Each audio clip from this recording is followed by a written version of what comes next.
কি অবস্থা সবার? আশা করি আমরা বেগগুণ অনেক ভালো আছি। তো আজকে হচ্ছে তোমাদের যে ক্লাসটা সেটা হইল গিয়ে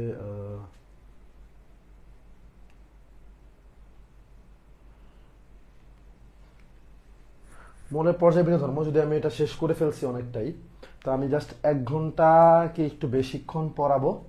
তো এর বেশি আসলে সময় লাগার কথা না। তো তোমরা এক এক করে যুক্ত হয়ে যাও।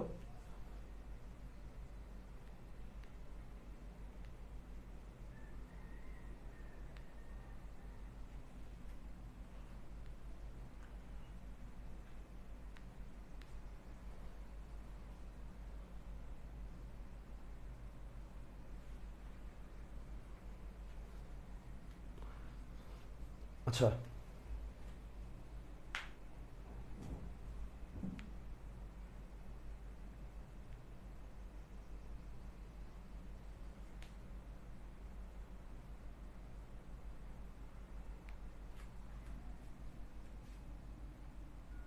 বুঝলাম না এরকম হইলো কেন।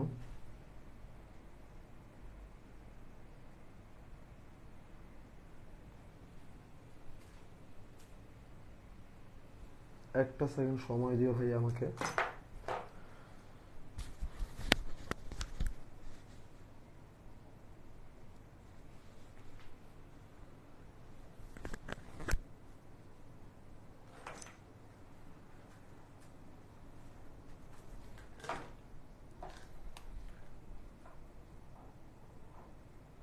হুম, সরকারি এবার ঠিক আছে। আমি আসলে খেয়াল করিনি আমার টান লেগে, মাইকের আসলে টান লেগে আমার ক্যামেরাটা একটু বেঁকে গিয়েছিল। ইটস নট ইভেন, মানে তোমরা কি খেলা টেলা দেখতেছো না? আমি দেখতেছি সবাই, মানে যারা ক্লাস করতে সবাই হলো মেয়ে। মানে তার মানে ছেলেরা সব খেলা টেলা দেখতে গেছে, হ্যাঁ, বাংলাদেশে খেলা দেখতে গেছে, আর হচ্ছে মেয়েরা সব পড়ালেখা করতেছে। এবং এরপরে সবাই বলবে যে মেয়েরা কেন বেশি চান্স পায়, ছেলেরা হচ্ছে কম চান্স পায়, এরকম কিছু কথাবার্তা বলবে। তো দিস ওয়াই মেয়েরা বেশি চান্স পায়, এটার কারণ হচ্ছে যে এটা মানে মেয়েরা অনেক বেশি পড়ালেখা করে, এটা হইতেছে একটা বড় কারণ। ঠিক আছে।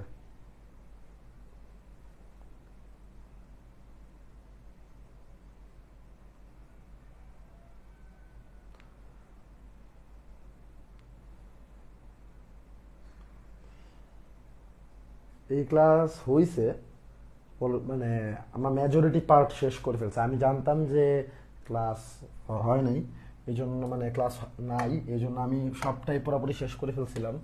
সো আমি যেটা করছি যে পার্ট 2 এর জন্য আলাদা করে মানে বেশি কিছু পড়াবো না, যেটুকু দরকার ওটুকুই পড়াবো। হ্যাঁ, এই জন্য সবাই মনে করতেছে সাউন্ড কি কম লাগতেছে? একটু বলো তো, আমার কথা কি শোনা যাচ্ছে না? সাউন্ড কি ঠিক আছে?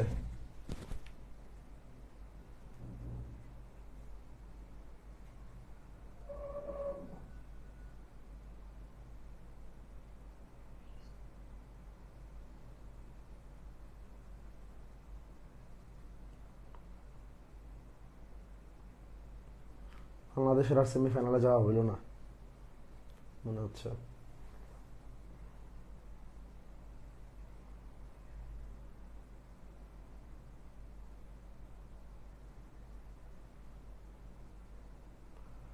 সাউন্ড ঠিক আছে না? ঠিক আছে, ওকে। সাউন্ড কম লাগতেছে। সাউন্ড কম লাগতেছে কেন, কি হয়েছে? এক সেকেন্ড সময় দিও, সাউন্ডটা একটু ভাই ঠিক করার চেষ্টা করতেছি।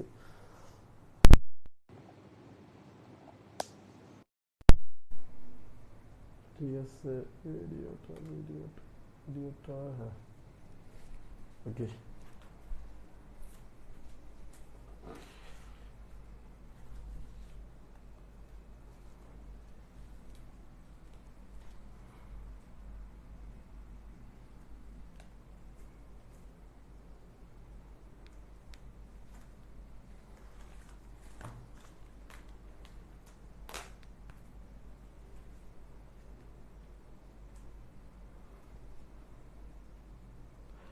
ওকে, সো আমরা এখনই শুরু করবো ইনশাল্লাহ।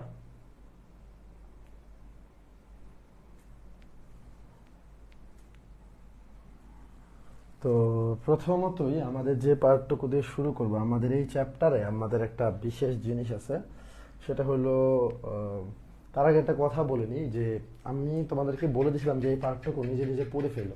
হ্যাঁ, সো যখন বলছিলাম নিজে নিজে পড়ে ফেলো, তো তোমরা হচ্ছে কি করছো, অনেকে হয়তো পড়ে ফেলছে, পড়ে থাকলে তো আর অনেক ভালো। আমি ভাবছিলাম যে এই পার্টটুকু আর হচ্ছে মনে করো ওইরকম ভাবে দেখানো লাগবে না, অবশ্য দেখাতে হয় না। আমি 2.1-এ দেখাইছিলাম, 2.0-তে দেখাইছিলাম, 2.1 এরকম ভাবে দেখানো হয়নি। সো যে ব্যাপারটা হয়েছে যে তোমাদের একটু জানা দরকার আছে, এই জন্য একটু বলে দিই। প্রথমতই হচ্ছে পর্যায় সারণী, আমাদের যে পর্যায় সারণী আছে সেই পর্যায় সারণীর কিছু ইতিহাস আছে, ওইগুলা চাইলে দেখে নিতে পারো, না চাইলে কোনো সমস্যা নেই। মানে সেফ প্লেয়িং এর জন্য পর্যায় সারণীর ইতিহাসগুলো পড়তে হয়। এখন দেখো পর্যায় সারণীতে মৌলের সংখ্যা কতগুলো তোমরা সবাই জানো যে পর্যায় সারণীতে মৌলের সংখ্যা হচ্ছে ভাইয়া 118টা, কতটা গ্রুপ আছে, কতটা পর্যায় আছে, এগুলো অনেক কিছুই লাগে। গ্রুপ আছে কয়টা, গ্রুপ আছে 18টা, পর্যায় আছে 7টা। তো তোমরা এগুলা মোটামুটি জানো। এবং গ্রুপ নাম্বার 6 হচ্ছে অতি দীর্ঘ।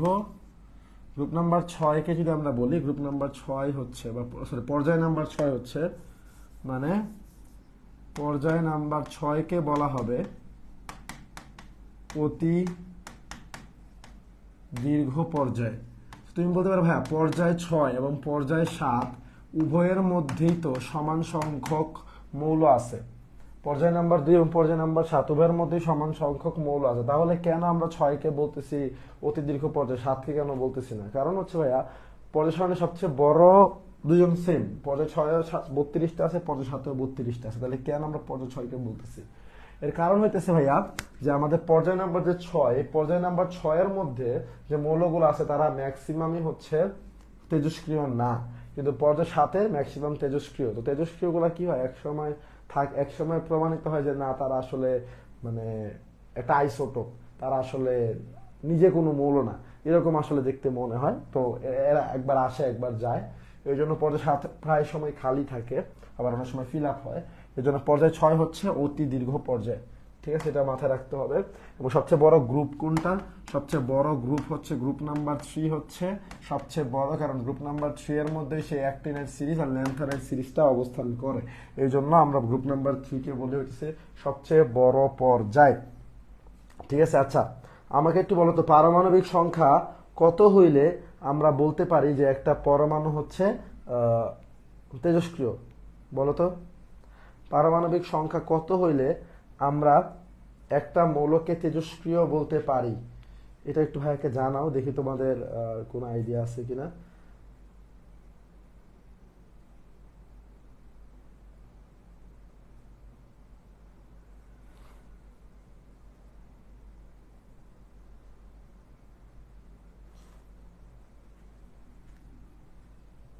অবশ্য আমি বলছি তো গুণগত রসায়নে 80+ না ভাইয়া, 82+, 82-এর উপরে যদি হয় 20 মার্ক।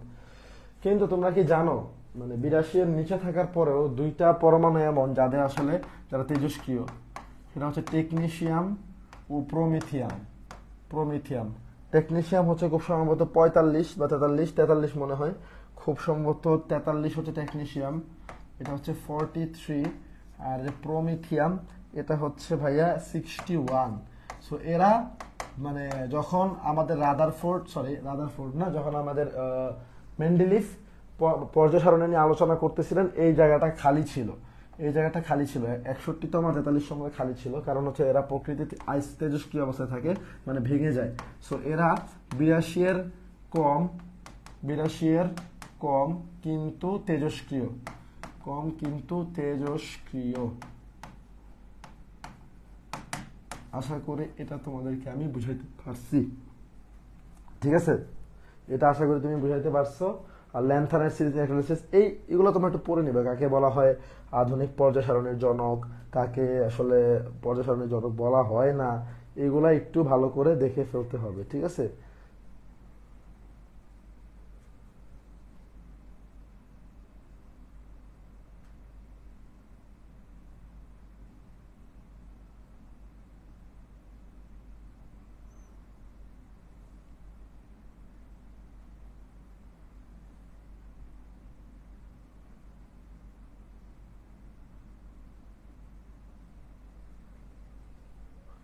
সো 82-এর কম হইলে তখন আমরা বলবো তাকে তেজস্ক্রিয়। ঠিক আছে, ওকে, ভালো কথা, এটা মোটামুটি ইনফরমেশন। এখন হচ্ছে বেসিক কিছু ইনফরমেশন আমাদের লাগবে। আমরা বেসিক ইনফরমেশনে যেটা দেখব যে আমাদের যে হচ্ছে তোমার পর্যায় সারণী আছে, এটাকে অনেকগুলা ব্লকে ভাগ করা হয়েছে। যেমন ব্লকগুলা ভাগ করা হয়েছে অরবিটাল বা উপশক্তি স্তরের উপর ভিত্তি করে। যেহেতু আমাদের 4টা উপশক্তি স্তর আছে, আমরা প্রথমতই 4টা উপশক্তি স্তরের উপর ভিত্তি করে ভাগ করব। প্রথমত এস ব্লক আছে, তারপর হচ্ছে পি ব্লক আছে, তারপর হইল গিয়ে তোমার পি ব্লক, তারপর ডি ব্লক আছে, আর হচ্ছে এফ ব্লক আছে। ডি ব্লক আর হইল গিয়ে তোমার এফ ব্লক। ঠিক আছে, সো কাহিনীটা কি এখানে হচ্ছে এস ব্লক।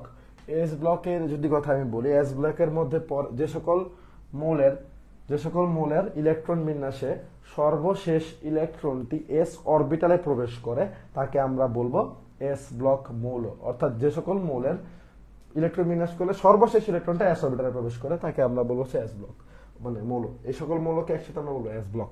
তো কারাগার আছে গ্রুপ নাম্বার 1 এবং গ্রুপ নাম্বার 2, সাথে একটা জিনিস থাকবে সেটা হচ্ছে হিলিয়াম সহ। হিলিয়াম গ্রুপ নাম্বার 1-2 না হইলেও সে হচ্ছে তোমার এস ব্লকের মৌল। সো এর পারমাণবিক এর যে বিন্যাস হচ্ছে NS1। এটা সর্ববহিষ্ঠ শক্তি স্তরের ইলেকট্রনের কাঠামো। ঠিক আছে, এটা তুমি যদি একটু দেখো তাহলে তুমি বুঝতে পারবে। সোডিয়াম ইলেকট্রন বিন্যাসটা খাতায় করে রাখো, তাহলে তুমি এটা বুঝতে পারবে। তারপরে এখানে আসো পি ব্লক। পি ব্লক হচ্ছে গ্রুপ নাম্বার 13 হতে 18 পর্যন্ত হিলিয়াম বাদে বা অ্যাকসেপ্ট হিলিয়াম বাদে কেন? কারণ হচ্ছে ভাইয়া হিলিয়ামকে আমরা কেন বাদ দিচ্ছি? হিলিয়াম তো এস অরবিটালে চলে গেছে, এস ব্লকে চলে গেছে, তো এটা বাদ। সো আমাদের এখানে সংখ্যা নিয়ে কিছু কথা আছে। এর সংখ্যা হচ্ছে 14টি। এর সংখ্যা হচ্ছে 14টি। আর এখানে তুমি যদি সংখ্যা গণনা করো তাহলে মোট সংখ্যা হবে 36টি। কত ভাইয়া? 36টি। এবং এর সর্বশেষ শক্তি স্তরে যে ইলেকট্রন বিনিময় হচ্ছে NS1, NS2 সবসময় হবে। এরপরে NP 1 থেকে 6 পর্যন্ত হবে। তুমি দেখো ইলেকট্রন বিন্যাসের পরে সর্বশেষ শক্তি স্তরে এরকম একটা ইলেকট্রন বিন্যাস তুমি দেখতে পাবা। অক্সিজেনের ইলেকট্রন বিন্যাসটা তুমি খাতার পাশে করে রাখবা এই ক্লাসটার পরে। D block. ডি ব্লকের কথা যদি বলি, ডি ব্লক হচ্ছে গ্রুপ নাম্বার তোমার 3 থেকে 12 পর্যন্ত। 3 থেকে 12 যদি আমরা দেখি, এখানে মানে 3 থেকে 12-র মধ্যে একটা জায়গা বাদ আছে, সেটা আচ্ছা এটা পরে বলতেছি। 3 থেকে 12 পর্যন্ত, এবং এখানে যে সংখ্যাটা হচ্ছে 41টি। ডি ব্লকের সংখ্যা, এই সংখ্যাগুলো কিন্তু অনেক ইম্পর্টেন্ট। এবং এর ইলেকট্রন বিন্যাস হচ্ছে N-1। আচ্ছা এটা একটু লিখি। এখানে হচ্ছে তোমার NS1 থেকে 2, N-1, তারপর হচ্ছে ডি 1 থেকে 10 পর্যন্ত। তোমাকে আমি দুইটা দিতেছি, স্ক্যান্ডিয়াম আর হচ্ছে তোমার কপারের ইলেকট্রন বিন্যাসটা করলেই তুমি এটা বুঝতে পারবে। ঠিক আছে, তারপর হচ্ছে এফ ব্লক। এফ ব্লকের কিছুই না, এফ ব্লকের মৌলসমূহ সবাই গ্রুপ নাম্বার 3। হ্যাঁ, গ্রুপ নাম্বার 3-তে অবস্থান করে, গ্রুপ নাম্বার 3-তে। ওকে, আর পর্যায় হচ্ছে কি 6 এবং 7। পর্যায় হচ্ছে 6 এবং 7, পর্যায় 6 ও 7।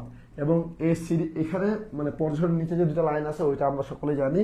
এর কিছু নাম আছে অ্যাক্টিনাইড সিরিজ এবং ল্যান্থানাইড সিরিজ।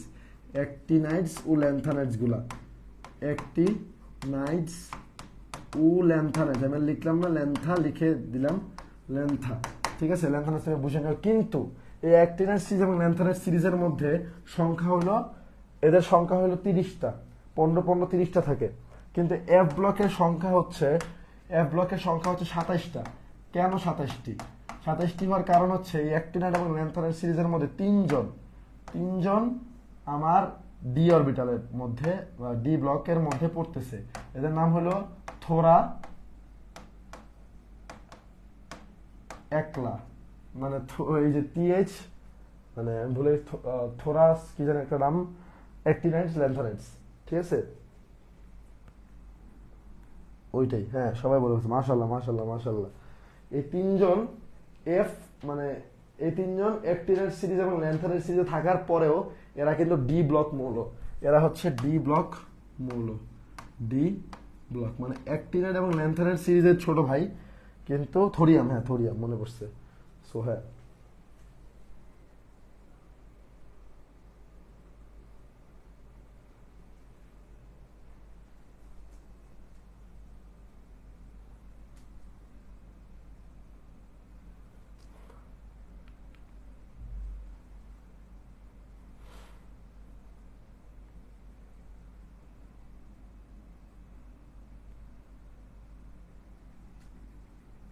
Thank you. ওকে, তো এই হইল বিশদ কথাবার্তা।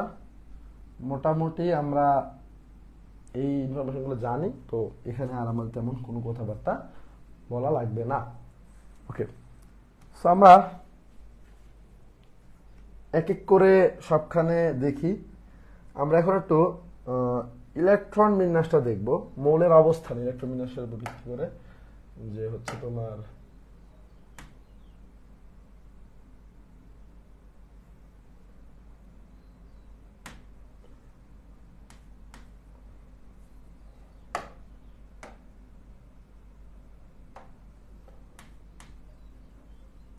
মৌলের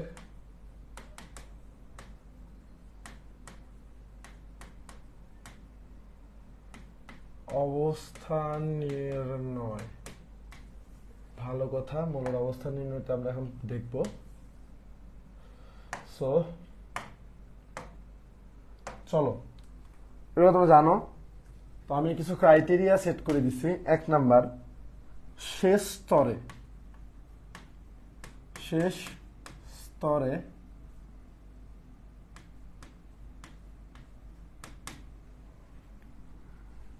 একটি বা দুইটি ইলেকট্রন থাকলে। ভালো কথা।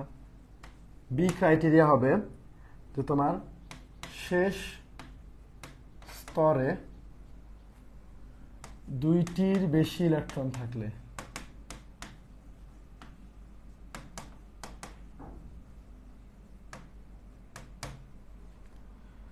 লাস্ট হলো সর্বশেষ ইলেকট্রন ডি অরবিটালে থাকলে। 3টা ক্রাইটেরিয়া আমি দিলাম। সেই 3টা ক্রাইটেরিয়ার উপর ভিত্তি করে আমরা বাকিগুলা একটু একটু করে দেখব। ঠিক আছে, প্রথম আমার এ ক্রাইটেরিয়া, সর্ববহিষ্ঠ শেষ শক্তি স্তরে একটা বা দুইটা ইলেকট্রন ঢুকলে কি হবে। তো প্রথমতই এখানে গ্রুপ এবং পর্যায় দুইটাই নির্ণয় করতে হবে, গ্রুপ এবং পর্যায়। তো দেখো, প্রথম হচ্ছে এ ক্রাইটেরিয়া, আমরা দেখব হচ্ছে গ্রুপ। গ্রুপ মানে কি ভাইয়া? গ্রুপ মানে হচ্ছে কলাম, কত নাম্বার কলামে আছে। সো যদি একটা বা দুইটা ইলেকট্রন থাকে, শেষ স্তরে একটা বা দুইটা ইলেকট্রন থাকলে ইলেকট্রন সংখ্যা ইজ ইকুয়ালস টু গ্রুপ সংখ্যা। গ্রুপ সংখ্যাটা উদাহরণ দেই, সেটা হলো সোডিয়াম। ধরো সোডিয়ামে 1s2 2s2 2p6 3s1 সর্ববহিষ্ঠ শক্তি স্তরে কয়টা আছে? একটা। সো একটা হইলে দেখো সে পর্যায় সারণী প্রথম গ্রুপে অবস্থান করতেছে। এখন হচ্ছে আমরা দেখব হচ্ছে পর্যায় কত নাম্বার পর্যায়ে আছে। পর্যায় মানে হচ্ছে এই যে আমার কোয়ান্টাম সংখ্যা, প্রধান কোয়ান্টাম সংখ্যা যেটা বড়, বা সর্ববহিষ্ঠ শক্তি স্তর বা n ইজ ইকুয়ালস টু হচ্ছে পর্যায় সংখ্যা। সো আমি কি বলতে পারবো যে সোডিয়ামের গ্রুপ কি? সোডিয়ামের গ্রুপ হচ্ছে 1, গ্রুপ নাম্বার 1।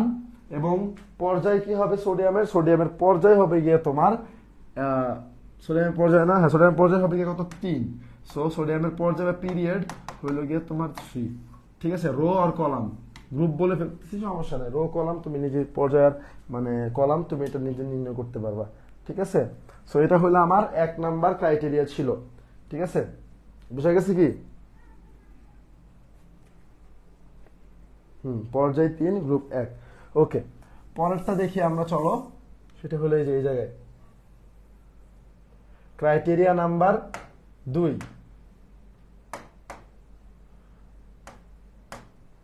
প্রথমত আমরা দেখবো হচ্ছে গ্রুপ। কি দেখবো? গ্রুপ। আচ্ছা, ভালো কথা, গ্রুপ দেখবো। এখন গ্রুপের ক্ষেত্রে কি হবে? যদি দুইটির বেশি যদি থাকে তখন আমরা কি করব? দুইটির বেশি থাকলে আমরা যে কাজটা করব, আমরা হচ্ছে দুইটির বেশি থাকলে গ্রুপ নির্ণয়ের ক্ষেত্রে 10 যোগ সর্ববহিষ্ঠ শক্তি স্তরের ইলেকট্রন সংখ্যা। যারা নোটটা দেখবা শুধু তারা কিন্তু এটা বুঝবা না আমি কি লিখছি। সর্ববহিষ্ঠ শক্তি স্তরের ইলেকট্রন সংখ্যা। তাহলে তুমি একটু অক্সিজেন ইলেকট্রন বিন্যাসটা করে দেখো। অক্সিজেন ইলেকট্রন বিন্যাসে কি থাকে? 1s2 2s2 2p4। দেখো সর্ববহিষ্ঠ শক্তি স্তরে কয়টা আছে? এটা তো সর্ববহিষ্ঠ শক্তি স্তর, তাই না? কয়টা আছে ভাইয়া? আছে হচ্ছে তোমার 6টা। সো 6, তার সাথে কত যোগ করব? 10 যোগ করব। 10 যোগ করলে কত হবে? 16। আমরা জানি 16 হচ্ছে অক্সিজেনের গ্রুপ নাম্বার। তাহলে কত? এটা হলো এইটা। আর পর্যায় তো অলওয়েজ সেম, বুঝতে পারতেছো পর্যায় মানে কি? সবসময় হচ্ছে n। n is equals to হচ্ছে কি ভাইয়া? পর্যায়। n ইজ ইকুয়ালস টু পর্যায়। Okay, last but not the least, সেটা হলো কি আমাদের C criteria. Criteria number C. Criteria number সিতে কি? সর্বশেষ ইলেকট্রন ডি অরবিটালে থাকলে, সর্বশেষ ইলেকট্রন যদি আমাদের ডি অরবিটালে থাকে তখন আমরা কি করব? তখন হচ্ছে মানে ডি অরবিটাল থাকলে কেমন হবে জিনিসটা দেখতে? এই যে ns2 ns1 1 থেকে 2, আর এখানে n-1 ডি হচ্ছে 1 থেকে 10 অবধি থাকবে। 1 থেকে 10 অবধি, এখানে 1 লিখছি, একটু দেখে নিই। 1 থেকে 10 অবধি থাকবে। সো কথা হচ্ছে এখানে গ্রুপ নাম্বার আমরা কিভাবে নির্ণয় করব? এখানে গ্রুপ নাম্বার নির্ণয় করার যে জিনিসটা, সেটা তো মাথায় রাখতে হবে। সেখানে হচ্ছে যে ইলেকট্রন অফ এস, মানে এস এর উপর যতগুলো ইলেকট্রন থাকবে প্লাস ইলেকট্রন অফ ডি, অর্থাৎ ডি এর উপর যতগুলো ইলেকট্রন থাকবে। আমরা একটা উদাহরণ দেখি, সেটা হচ্ছে কপার। কপারের সর্ববহিষ্ঠ শক্তি স্তর কিরকম দেখতে? 4s1 3d 10। যোগ করবা দুইটা যোগ করলে দেখবা যে, হ্যাঁ, দুইটা যোগ করলে দেখবা সেটা হচ্ছে যে তোমার 11 হবে। ঠিক আছে, 11। আশা করি এটা বুঝতে পেরেছো। গ্রুপ নাম্বার 16 পর্যায়ের মধ্যে বলে ফেলতেছে। ওকে, মাশাআল্লাহ মাশাআল্লাহ, সবাই পারতেছো, এটা ভালো। তো এভাবে আমরা আসলে পর্যায় সারণীতে কোনো একটা মৌলের অবস্থানটা চাইলে নির্ণয় করতে পারি।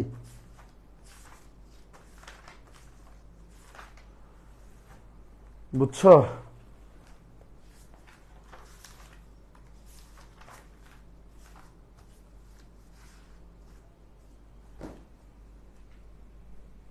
ওকে ওকে। আর এফ এর নিয়ে কোনো প্যারা নাই। আচ্ছা, পর্যায় সারণীর কোন মৌলগুলাকে বলা হয় আদর্শ মৌল? কেউ কি বলতে পারবা? পর্যায় সারণীর কোন মৌলগুলাকে আদর্শ মৌল বলা হয়ে থাকে? কারো কি কোনো আইডিয়া আছে এই সম্পর্কে?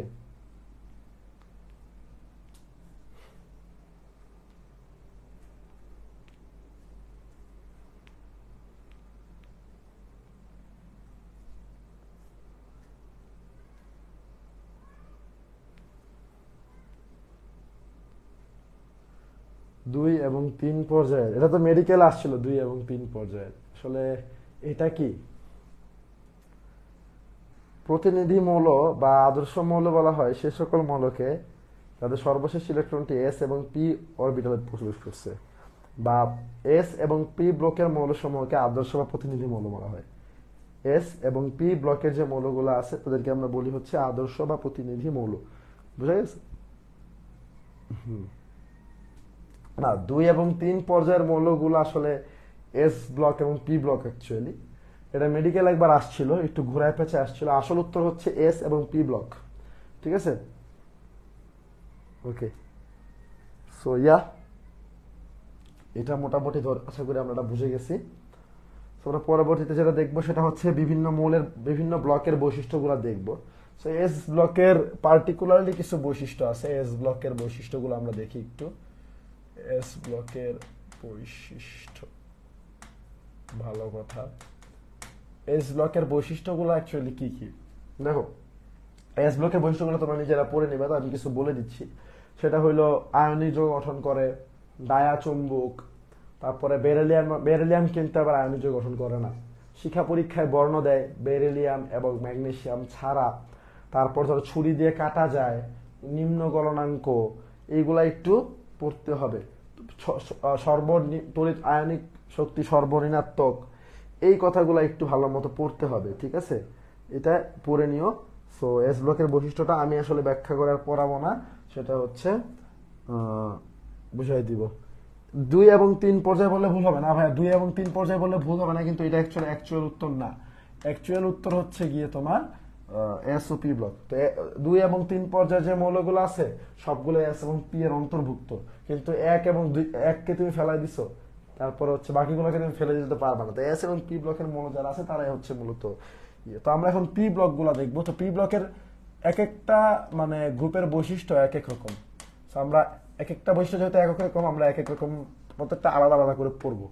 আমরা পড়বো হচ্ছে গ্রুপ নাম্বার 13। গ্রুপ নাম্বার 13-তে আমরা যেটা দেখবো সেটার নাম হইতেছে গিয়ে বাংলাদেশ আওয়ামী লীগ গেল ইন্ডিয়া থাইল্যান্ড। বাংলাদেশ আওয়ামী লীগ গেল ইন্ডিয়া থাইল্যান্ড, ঠিক আছে। সো আমাদের সবসময় পড়া থাকবে, আমাদের যেখান থেকে প্রশ্ন আসে প্রথম দুইটা থেকে প্রশ্ন আসে বেশি সবচেয়ে। সো এটা হচ্ছে তোমার বাংলাদেশ আওয়ামী লীগ, যেটা বোরন এবং অ্যালুমিনিয়াম। দেখো এরা কিন্তু কি করে, এরা হচ্ছে মূলত এদের একটা স্পেশাল বৈশিষ্ট্য আছে। কি বৈশিষ্ট্য? যেহেতু এরকম এদের তিন যোজনী হচ্ছে তিন, এদের যোজনী হচ্ছে কি ভাইয়া তিন, ধরো যোজনী হচ্ছে তিন, এরকম তিনটা যোজনী, তিন যোজনী বিশিষ্ট হয়ে থাকে এরা মূলত। সো ধরো এখানে ক্লোরিন যুক্ত হইলো, সাপোজ ধরলাম বোরন ক্লোরাইড, ক্লোরিন যুক্ত হইলো, ক্লোরিন যুক্ত হইলো, ক্লোরিন যুক্ত হইলো। সো এদের কাছে যদি সুযোগ থাকে, এদের কাছে যদি সুযোগ থাকে, এরা কি করে দেখো এখানে হচ্ছে বোরনের পারমাণবিক সংখ্যা হচ্ছে 5 এবং ক্লোরিন থেকে প্রত্যেকটা ক্লোরিন থেকে সে হচ্ছে এখানে একটা করে ইলেকট্রন পাচ্ছে, শেয়ার করতেছে, একটা করে ইলেকট্রন কি করতেছে, শেয়ার করতেছে, সমযোজী বন্ধন যেহেতু। সো 3 ইন টোটাল তার ইলেকট্রন সংখ্যা কত হইলো? ইন টোটাল তার ইলেকট্রন সংখ্যা হইলো গিয়ে ভাইয়া 8, এই যে 8। সো এখন 8টা, কিন্তু তাকে যদি নিষ্ক্রিয় হইতে হয় তাহলে তার আরো 2টা ইলেকট্রনের প্রয়োজন। আর কয়টা ইলেকট্রনের প্রয়োজন? আরো 2টা ইলেকট্রনের প্রয়োজন। So that we can say, যেহেতু আরো 2টা ইলেকট্রনের প্রয়োজন, সো সে সুযোগ পাইলে মুক্তজোড় বা লন পেয়ার ইলেকট্রন কি করবে? গ্রহণ করবে। সে সুযোগ পাইলে মুক্তজোড় ইলেকট্রন গ্রহণ করবে। ইন সেম কেস আমরা দেখতে পারবো হচ্ছে গিয়ে অ্যালুমিনিয়ামে ইলেকট্রন হচ্ছে কয়টা? 13টা। এখানে 3টা ক্লোরিন থেকে কয়টা পাইছে? আরো 3টা, ইজ ইকুয়ালস টু 16টা। তো সে যদি সুযোগ পায় এক জোড়া মুক্তজোড় ইলেকট্রন গ্রহণ করবে। সো আমরা জানি যারা মুক্তজোড় ইলেকট্রন গ্রহণ করে তাদেরকে আমরা বলি হচ্ছে লুইস অ্যাসিড বা ইলেকট্রোফাইল। সো এরা হচ্ছে কি ভাইয়া? লুইস অ্যাসিড, ঠিক আছে, লুইস অ্যাসিড। এটা তো বুঝলা, এটা একটা জিনিস গেল। আর একটা জিনিস হচ্ছে মোস্ট পার্টিকুলারলি যে এই অ্যালুমিনিয়ামটা প্রকৃতিতে এরকম ভাবে থাকে, এটাকে বলা হয় অ্যালুমিনিয়াম ক্লোরাইডের ডাইমার। কার ডাইমার? অ্যালুমিনিয়াম যে ক্লোরাইড আছে এটার ডাইমার। এটা প্রকৃতিতে এইরকম ভাবে থাকে এবং এর একটা গলনাঙ্ক আছে, সেই গলনাঙ্কটা তোমার মুখস্থ রাখতে হবে। সেই গলনাঙ্কটা রাইট নাও আমার ওইরকম ভালোভাবে মনে নেই, কিন্তু আমার কাছে যেটা মনে হয় সেটা হচ্ছে যে গলনাঙ্কটা যেটা ছিল সেটা হইলো গিয়ে তোমার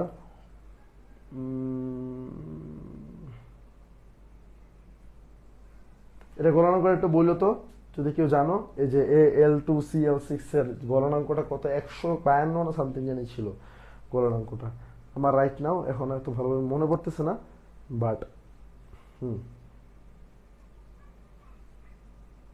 ওটা এত ইম্পর্টেন্ট না, মানে মনে রাখলে বেটার, না রাখলে কোনো বড় ব্যাপার না। সো এরকম ভাবে আসলে সে গঠন করে এবং এটা কিন্তু বেশি স্থায়ী, এটা স্থায়ী এবং এটা প্রকৃতিতে বেশি পাওয়া যায়। তো এটা কিন্তু সত্য মিথ্যা দিয়ে পরীক্ষায় জানতে চাইতে পারে যে নিচের কোনটি সত্য নয়, নিচের কোনটি মিথ্যা নয়, ঠিক আছে, এরকম ভাবে জানতে চাইতেই পারে। দেখো তারপরে আমরা দেখব হচ্ছে পি ব্লকের মধ্যে আমরা দেখব গ্রুপ নাম্বার 14। গ্রুপ নাম্বার 14 কারা আছে? কাশি গেলে সোনা পাবে, কাশি গেলে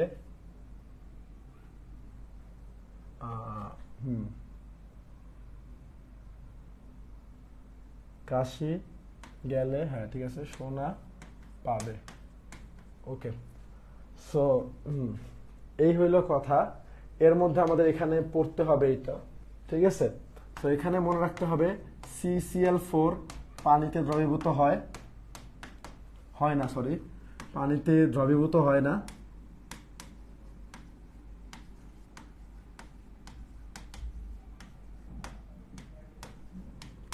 কিন্তু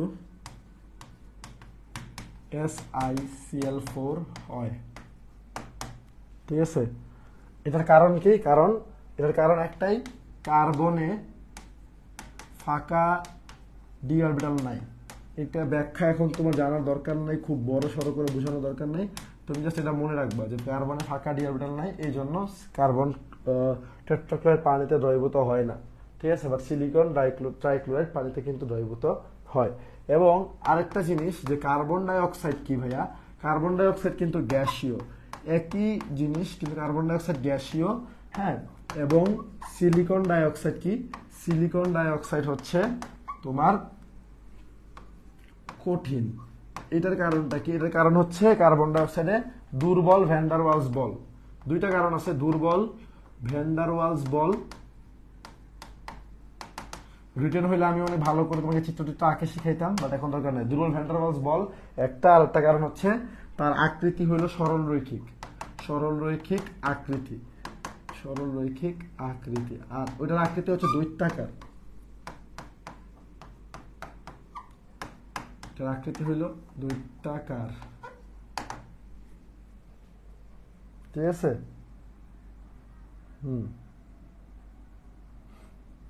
বুঝতে পারছি।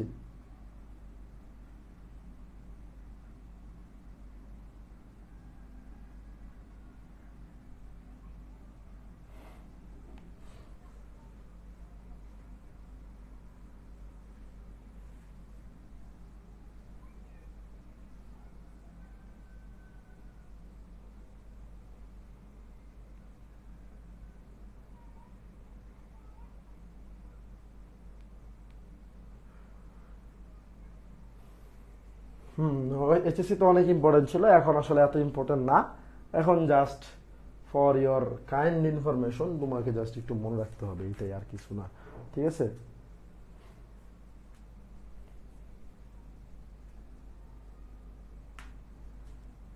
ওকে, গ্রুপ নাম্বার 15,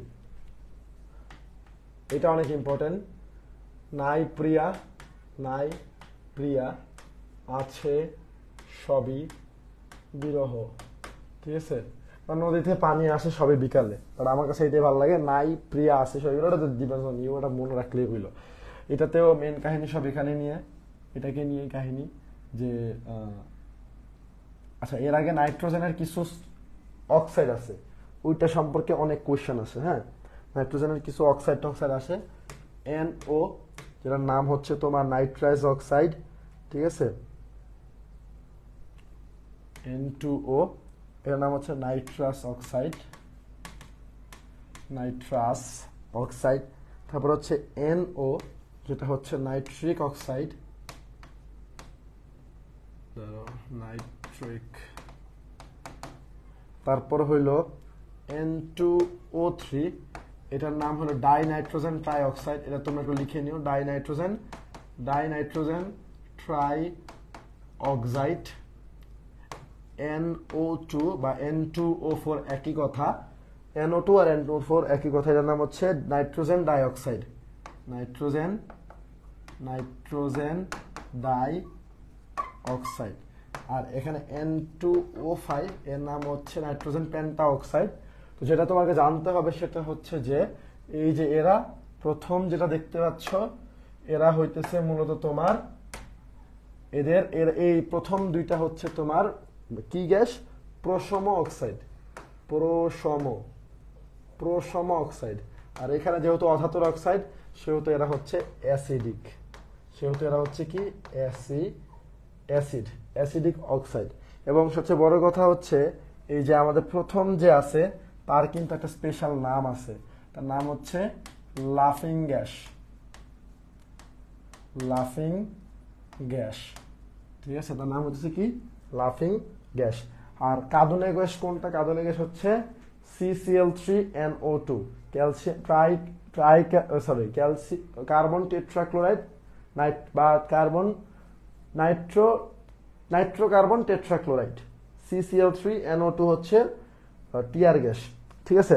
এবং আরেকটা কথা মনে রাখবা, নাইট্রোজেন হচ্ছে নিষ্ক্রিয় গ্যাসের পর, নাইট্রোজেন নিষ্ক্রিয় গ্যাসের পর সবচেয়ে নিষ্ক্রিয় গ্যাসের পর নাইট্রোজেন সবচেয়ে নিষ্ক্রিয়। এটার কারণ কি, এটার কারণ হচ্ছে ভাইয়া বেশি কিছু না, এটার কারণ হচ্ছে তোমার নাইট্রোজেনের ট্রিপল বন্ড যেটা আছে না, এই ট্রিপল বন্ডের শক্তি হচ্ছে 945 কিলো জুল পার মোল।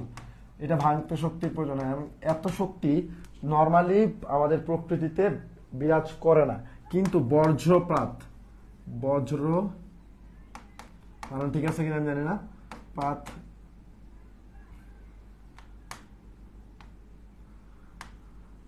বজ্রপাত যদি হয় তখন তাপমাত্রা হয় 3000 ডিগ্রি সেলসিয়াস।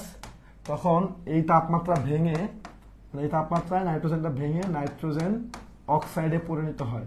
তো অনেক সময় মাথায় হয়তো চিন্তা আসছে যে আমাদের বায়ুমণ্ডলে এত পরিমাণ নাইট্রোজেন, এত পরিমাণ অক্সিজেন, এটাতে বিক্রিয়া করে এই যে নাইট্রোজেন ডাইঅক্সাইড না, এখানে আসলে নাইট্রিক অক্সাইড উৎপন্ন করার কথা ছিল। কিন্তু মেইনলি বায়ুমণ্ডলের মানে এত শক্তি নর্মালি প্রকৃতিতে থাকে না, এই জন্য এটা উৎপন্ন হয় না। তো এটা মনে রাখবা, ঠিক আছে? সো এটা যদি মনে রাখতে পারো, আর একটা আরো লাইনে মনে রাখতে পারবা, সেটা হচ্ছে যে NCl3 উৎপন্ন হয়, NCl5 উৎপন্ন হয় না। রিজন কি? ফাঁকা ডি অরবিটাল, ফাঁকা ডি অরবিটাল। আমি শুধু ডি অরবিটাল লিখছি, তুমি ফাঁকা ডি অরবিটাল লিখবা, ফাঁকা ডি অরবিটাল। NCl5 কি হয় না? উৎপন্ন হয় না। এটা বুঝা যাচ্ছে না? আমি ভালো করে লিখে দিই। NCl5 উৎপন্ন কি হয় না? হয় না। কারণ কি? কারণ হচ্ছে ফাঁকা ডি অরবিটাল নাই। ঠিক আছে, এটা একটা রিজন গেল। তারপরে যদি আমি দেখাই, সেটা হইলো তোমার গিয়ে এই যে আসো, সেটা হইলো অ্যামোনিয়া ও ফসফিন উভয়ই লুইস ক্ষার। কেন লুইস ক্ষার? তাদের মাথার মধ্যে ফাঁকা ডি অরবিটাল আছে, এরা লুইস ক্ষার। কিন্তু কি হইতেছে কাহিনী হচ্ছে এদের মধ্যে কে বেশি তীব্র? এদের মধ্যে অ্যামোনিয়া বেশি তীব্র। কেন বেশি তীব্র? কারণ নাইট্রোজেনের তড়িৎ ঋণাত্মকতা বেশি। তোমার এখন এই যে ব্যাখ্যা জানার দরকার নাই। অ্যামোনিয়া বেশি তীব্র কারণ নাইট্রোজেনের ইলেকট্রোনেগেটিভিটি বা তড়িৎ ঋণাত্মকতা বেশি। ঠিক আছে, টানতেছি ভালোভাবে যাতে ক্লাসটা কিছুক্ষণের মধ্যে আমি শেষ করে দিতে পারি। হ্যাঁ, আমার বেশি পড়াশোনা আজকে নাই, কারণ হচ্ছে আমি গত ক্লাসে সবগুলো পড়াই দিছি। সো এটা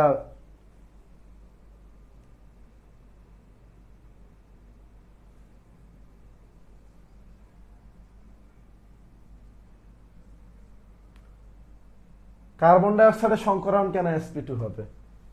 কার্বন ডাইঅক্সাইডের সংকরণ হবে sp, কার্বন ডাইঅক্সাইড হবে sp, বাট কার্বন ডাইঅক্সাইডে কিসের? এই কার্বন ডাইঅক্সাইডে দুইটা পরমাণু আছে, অক্সিজেনও আছে, কার্বনও আছে। সো কার্বনের হলো sp2, সরি sp। কিন্তু যদি কার্বন ডাইঅক্সাইডের মধ্যে অক্সিজেনের কথা বলে, এই অক্সিজেনের সংকরণ হবে sp2। দুইটা কিন্তু ভিন্নতা আছে। কার্বনের সংকরণ ঘটে এই জায়গায়, অক্সিজেনের সংকরণ ঘটে। সো দুইটা সংকরণ কিন্তু ভিন্ন। কার্বনের হচ্ছে sp, আর এখানে কার্বন ডাইঅক্সাইড হচ্ছে sp2। সো দুইটা ভিন্ন কিন্তু। যাই হোক,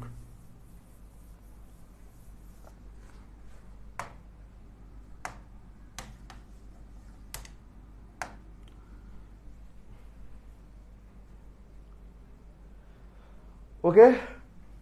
তারপরে নাম্বার 16 OS অ্যাসিডে পড়ে, মানে oxygen, sulphur, selenium, tellurium, plutonium না কি জানি নাম। তো এদের মধ্যে এখানেই পার্থক্য যে পানি মানে অক্সিজেনের যে হাইড্রেট আছে এটা হচ্ছে তরল, কিন্তু সালফারের যে হাইড্রাইড এটা হচ্ছে গ্যাসীয়, হাইড্রোজেন সালফাইড। এবং এটা কোথায় থাকে? এটা থাকে তুমি যখন তাপ দাও ওখানে এটা থাকে। ঠিক আছে, আমি লিখে দিলাম যাতে মনে থাকে।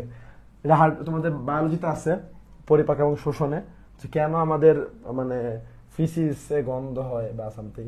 ঠিক আছে, দুর্গন্ধ হয় অ্যাকচুয়ালি। H2S কি? গ্যাসীয়। ওইটা এই বানানে মনে হয় চন্দ্রবিন্দু আছে। এটা কারণ কি? এটা কারণ হচ্ছে পানিতে কি থাকে? হাইড্রোজেন বন্ধন। এটা নিয়ে আমরা লাস্টে একটু আলোচনা করব, সমস্যা নেই। হাইড্রোজেন বন্ধন, ঠিক আছে। এদের কিন্তু একটা নাম আছে। এদের নাম হইতেছে, ওদের একটা নাম আছে স্পেশাল, যেটাকে বলা হয় চ্যালকোজেন। কেন চ্যালকোজেন বলা হয়? কারণ চ্যালকোজেন মানে হচ্ছে আকরিক নিষ্কাশনকারী, এরা হচ্ছে আকরিকের সাথে থাকে আর কি অ্যাকচুয়ালি। সো নামটা লিখে রাখো চ্যালকোজেন্স। আর এদের একটা নাম আছে, সেটা হচ্ছে নিকটোজেন্স। এটা বলা হয়নি আমার। এদের নাম হচ্ছে নিক্টোজেন্স। নিক্টোজেন্স শব্দের অর্থ হচ্ছে শ্বাসরুদ্ধকারী।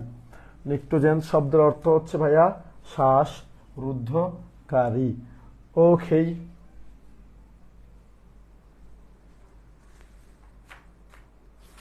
আনএক্সপেক্টেড শক খাওয়ার কাহিনী কি আছে? তুমি কি এটা দেও না?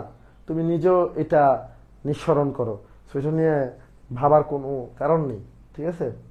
আচ্ছা, তোমাদের একটা কাজ হবে, সবগুলা অক্সাইডের নাম শুনে, অক্সাইড কোনটা কি ধরনের অক্সাইড, কোনটা সুপার অক্সাইড, কোনটা হচ্ছে মানে ডাইঅক্সাইড, কোনটা পার অক্সাইড, এগুলো একটু ভালো করে জানবা, ঠিক আছে? এবং বইয়ের মধ্যে একটা লাইন আছে যেখানে অক্সাইডে কিছু কাজ দেয়া আছে, ওটা একটু তোমাদের লাগা লাইন থাকলে ওটা পেয়ে যাবে, ঠিক আছে?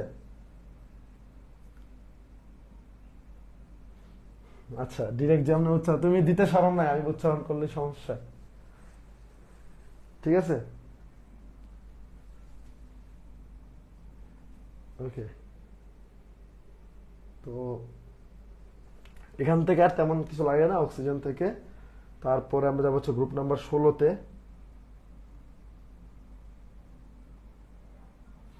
আফগানিস্তান মনে হচ্ছে সেমিফাইনাল খেলবে। বাংলাদেশে কোনো ভরসা নেই, 19-16 রান লাগে, যাই হোক।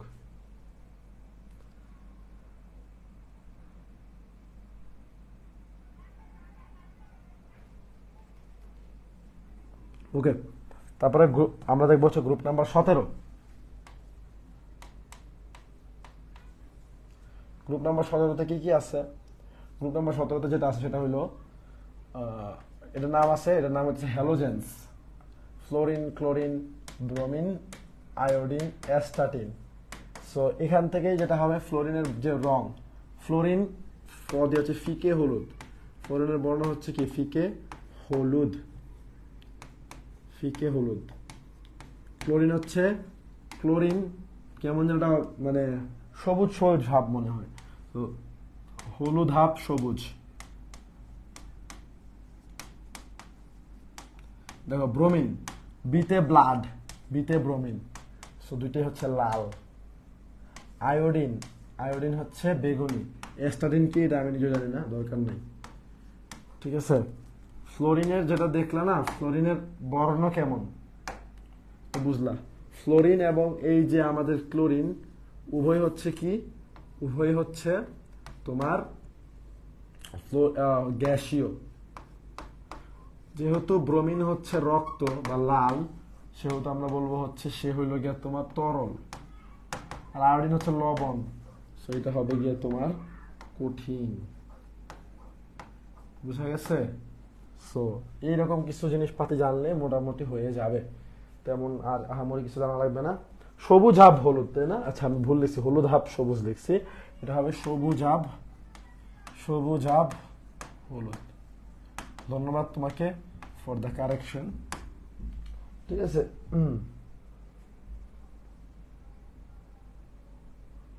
বাহ, শেখ শাফিল উমামি, তোমার নামের সাথে সাথে তোমার কাজও মাশাআল্লাহ।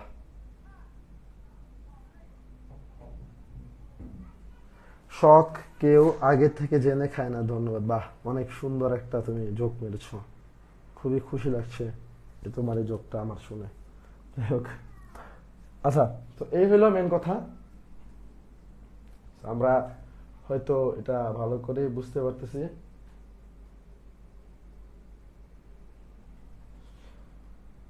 ওকে, এটা বুঝছি। Last group number 18।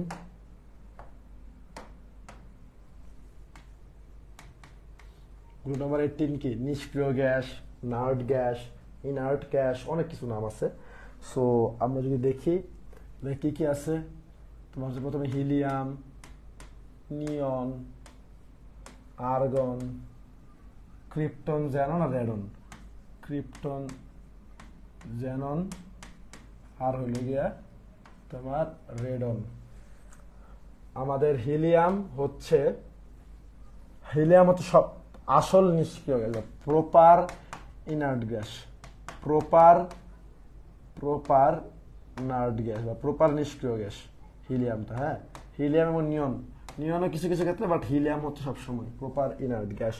এবং এদের কিছু কাজ আছে, কাজগুলা কি কি? হিলিয়াম হচ্ছে ধরো নিষ্ক্রিয় গ্যাস, তো হিলিয়াম কোথায় অদাহ্য।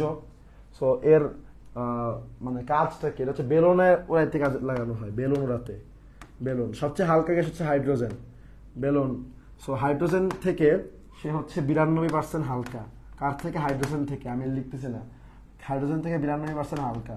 তো আমরা কেন হাইড্রোজেন ইউজ করি না? কারণ হাইড্রোজেন হচ্ছে দাহ্য, সে হচ্ছে অদাহ্য, এই জন্য আমরা তাকে ইউজ করি। আবার ডুবুরির যে সিলিন্ডার আছে সেখানে ইউজ করা হয়, ডুবুরির অক্সিজেন সিলিন্ডারে, ডুবুরির অক্সিজেন সিলিন্ডার, এখানে তাকে ইউজ করা হয়ে থাকে। তারপরে নিয়ন, নিয়ন কোথায় ইউজ করা হয় বলো তো? নিয়ন হচ্ছে যে আমাদের হেডলাইট, টেডলাইট, বিভিন্ন জাহাজের হেডলাইট, এগুলোতে আমরা ইউজ করে থাকি। তো বিভিন্ন লাইটে হেডলাইট, তারপরে ওই যে ডিজে পার্টি, তারপরে ধরো বিয়ে বাড়িতে যে লাইট ইউজ করা হয় এগুলো হেডলাইট, বিয়ে বাড়িতে লাইট, ওগুলো তোমরা লিখে নিও। আর্গন, আর্গন হচ্ছে আর্গন আলো, মানে লাইটের নিষ্ক্রিয় পরিবেশ রূপে। আমাদের যে লাইট আছে সে লাইটের নিষ্ক্রিয় পরিবেশ রূপে আমরা আসলে আর্গনটাকে ইউজ করে থাকি। লাইটের নোটা কালেজে লিখি, লাইটের লাইটের ইনঅ্যাক্টিভ বা নিষ্ক্রিয়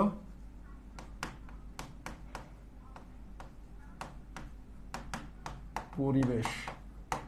অনেক থিওরিটিক্যাল হয়ে যেতেছে ক্লাসটা। ক্রিপ্টন আর জেনন, এই দুটার কাজ হচ্ছে ওই যে লাইট, সেম লাইট, ডিজে পার্টির লাইট, বিয়ে বাড়ির লাইট, মানে ভিডিও শুটিং এর লাইট। আর এটা হচ্ছে হেডলাইট গুলা। রেডন হচ্ছে ক্যান্সার চিকিৎসা, ক্যান্সার চিকিৎসা।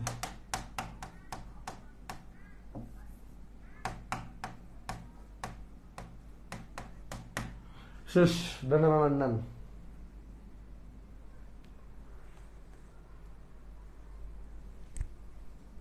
ফটোগ্রাফি আসলে ধন্যবাদ Shafil for your kind informations.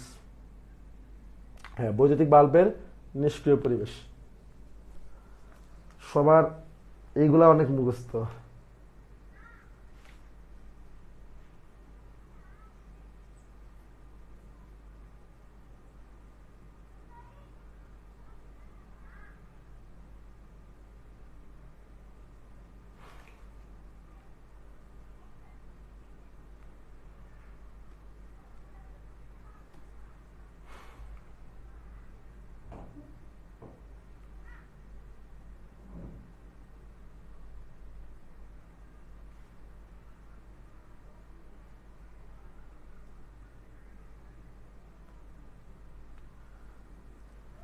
ওকে,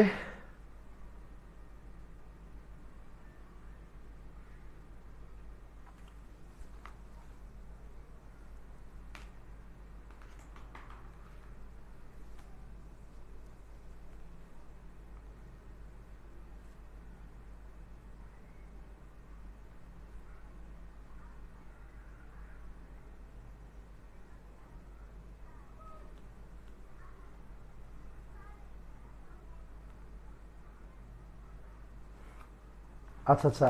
আর ও হ্যাঁ, আমি তো আর লিখতে ভুলে গেছি, আর ই লিখে ফেলছি। হ্যাঁ, ওকে। সো ইয়েস, এটা। সো বাকি যেটা আছে আয়নীকরণ শক্তি, তারপর ইলেকট্রোশক্তি, এগুলো কি তোমরা তোমাদের মানে পারা আছে? যদি এটা পারা থাকে আমি জাস্ট একটু বলে দিব কোন জায়গাগুলো পড়বা, আর যদি অনেক সমস্যা থাকে তাহলে বাইরেটা দেখাই দিব, প্যারা নেই, এটা একটু বইলো।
আচ্ছা আচ্ছা, আয়নীকরণ শক্তি থেকে শুরু করি আমরা। আয়নীকরণ শক্তি বলতে অ্যাকচুয়ালি কি বোঝায়? দেখো, আয়নীকরণ শক্তি দিয়ে আমরা সেটা এগুলো কি, এগুলো হচ্ছে পর্যায়বৃত্তের ধর্ম। ঠিক আছে, তো তোমরা নিজ দায়িত্বে একটু আয়নীকরণ শক্তির যে পার্থক্য আছে ওটা একটু দেখিনি, ওটা বলতে কি বোঝায়। তো আমি এটা বলে দিচ্ছি, সেটা হচ্ছে যে একটা বিচ্ছিন্ন পরমাণু গ্যাসীয় অবস্থায় যখন সে একটা ইলেকট্রন ত্যাগ করবে, করে কিসে পরিণত হবে? 1 মোল একক ধনাত্মক আয়নে যখন পরিণত হয়। মেন সবসময় মনে রাখতে হবে, গ্যাসীয় অবস্থায় 1 মোল বিচ্ছিন্ন পরমাণু হতে একটি ইলেকট্রন সরিয়ে নিতে যে পরিমাণ শক্তির প্রয়োজন হয় সেটা হচ্ছে আয়নীকরণ শক্তি। ঠিক আছে, আয়নীকরণ শক্তি। আর আয়নীকরণ শক্তি কি শোষিত হবে নাকি গৃহীত হবে? যেহেতু সে একটা ইলেকট্রন ত্যাগ করছে, সে যেহেতু কিছু ছাড়ছে, তার কিছু গ্রহণ করতে হবে। সে যেহেতু কিছু ছেড়ে দিছে, তাকে কিছু গ্রহণ করতে হবে, অর্থাৎ শক্তি শোষণ করতে হবে। এখানে ডেল এইচ এর যে মানটা হবে সেটা কিন্তু নেগেটিভ হবে, এটা মনে রাখবে। এটা হচ্ছে শক্তি শোষণ। সো এরকম কনসেপচুয়াল কোয়েশ্চেন দিয়ে তুমি কিন্তু মারা খেয়ে যাবা, শক্তি শোষণ হবে। ঠিক আছে, আয়নীকরণ শক্তি মানে কি? গ্যাসীয় অবস্থায় 1 মোল বিচ্ছিন্ন পরমাণু হতে 1 মোল ইলেকট্রন সরিয়ে নিয়ে একটি একক ধনাত্মক আয়নে রূপান্তর করতে যে পরিমাণ শক্তির প্রয়োজন হবে তাকে আমরা বলবো হচ্ছে আয়নীকরণ শক্তি। সোজা কথা। সো আর একটু যাই আমরা সামনের দিকে। যখন এটা আমরা বুঝলাম, ভালো কথা। তারপরে কি আসবে আমাদের? তারপরে হলো গ্রুপ ভিত্তিক সম্পর্ক এবং পর্যায় ভিত্তিক সম্পর্ক। সো এটা হলো আমাদের গ্রুপ, এই হলো আমাদের পর্যায়।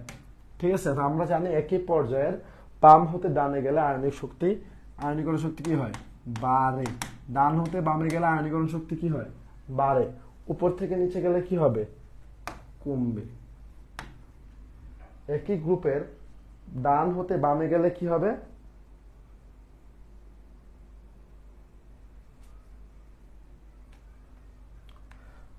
বাম হতে ডানে গেলে বাড়ে, আর উপর থেকে নিচে গেলে কি হবে? কমবে। একটু আমাদের ক্লিয়ার কিনা?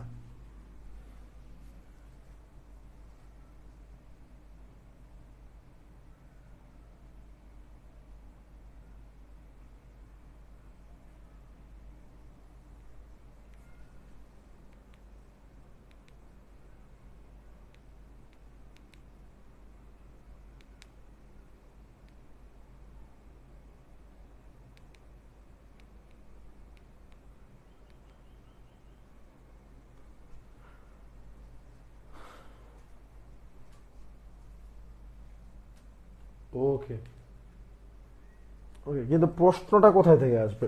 প্রশ্নটা আসবে এই জায়গায়, যে বেরিলিয়াম ও বোরন, ঠিক আছে, নাইট্রোজেন এবং অক্সিজেন, এখানে কোনো প্রশ্ন আসবে যে এখানে কার ইলেকট্রন আসক্তি অ্যাকচুয়ালি বেশি, বেরিলিয়ামের নাকি বোরনের, অথবা নাইট্রোজেন নাকি অক্সিজেনের? যেহেতু এরা একই পর্যায়ের মৌল, বাম হতে ডান দিকে যাচ্ছে, সুতরাং হওয়ার কথা ছিল কি, বেরিলিয়ামের থেকে বোরনের আয়নীকরণ শক্তি বা আয়নাইজেশন পটেনশিয়াল, এটা বেশি হওয়ার কথা ছিল। কিন্তু সমস্যাটা কোন জায়গায় হয়েছে? সমস্যাটা হয়েছে গিয়ে মূলত তোমার বেরিলিয়ামের ইলেকট্রোবিন্যাস যদি আমরা করি, আমরা দেখবো 1s2 2s2, আর এই ইলেকট্রোবিন্যাস করলে আমরা দেখবো 1s2 2s2 2p1।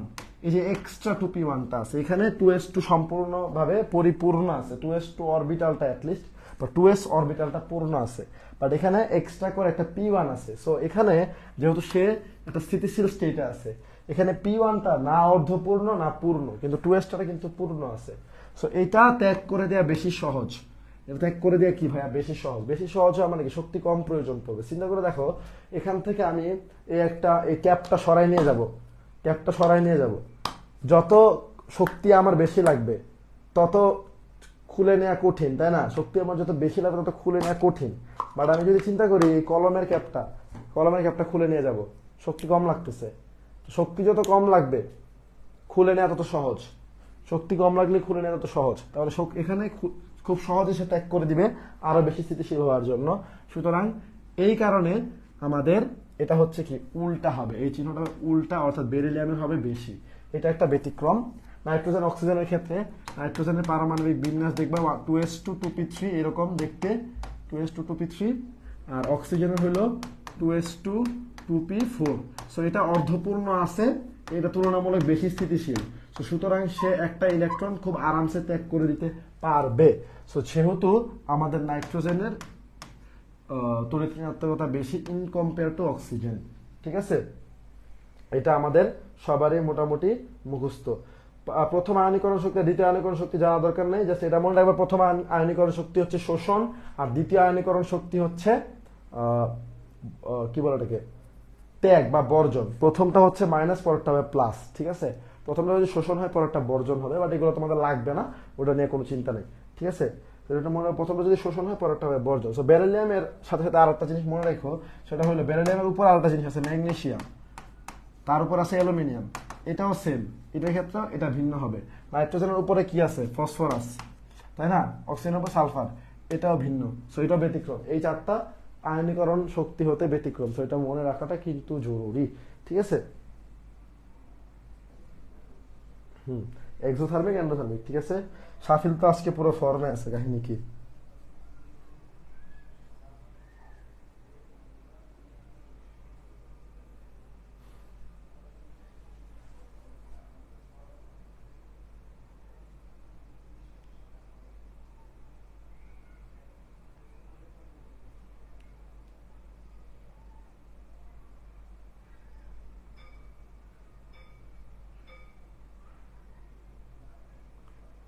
আমাদের ফর্ম দেখেন না ভাই, কি বললো বুঝি নাই। ইফার রহমান, তোমার কমেন্ট আমি বুঝি নাই। ওকে, শেষ। তারপর হচ্ছে ইলেকট্রন আসক্তি বা ইলেকট্রন অ্যাফিনিটি, এটা জাস্ট আমি লিখে দিই। এগুলো আসলে যে প্রশ্ন আসবে সেই প্রশ্ন তোমরা জানো। ইলেকট্রন আসক্তি মানে কি? ইলেকট্রন আসক্তি মানে হচ্ছে, ধরো ক্লোরিন, এটা গ্যাসীয় অবস্থায় একমোল বিচ্ছিন্ন পরমাণু ইলেকট্রন কি করবে, গ্রহণ করবে, করে একটা অ্যানায়নে পরিণত হবে। সেখানে যে শক্তির প্রয়োজন হবে সেটাই হচ্ছে আমাদের ইলেকট্রন আসক্তি। ঠিক আছে, সেটা আমরা কি বলবো, ইলেকট্রন আসক্তি। সো ইলেকট্রন আসক্তি বা ইলেকট্রন অ্যাফিনিটি সবসময় হয় নেগেটিভ, সবসময় নেগেটিভ হবে। আচ্ছা, আমি মনে হয় এটা ভুল করছি, ওয়েট, এটা হবে প্লাস। হ্যাঁ, এটা হবে প্লাস, কারণ শক্তি যদি শোষিত হয় তাহলে এটা সবসময় প্লাস হয়, শক্তি শোষিত হলে প্লাস হবে। এটা ভুল করছি আমি। ওকে, এটা হবে নেগেটিভ, এটা লিখে নিও।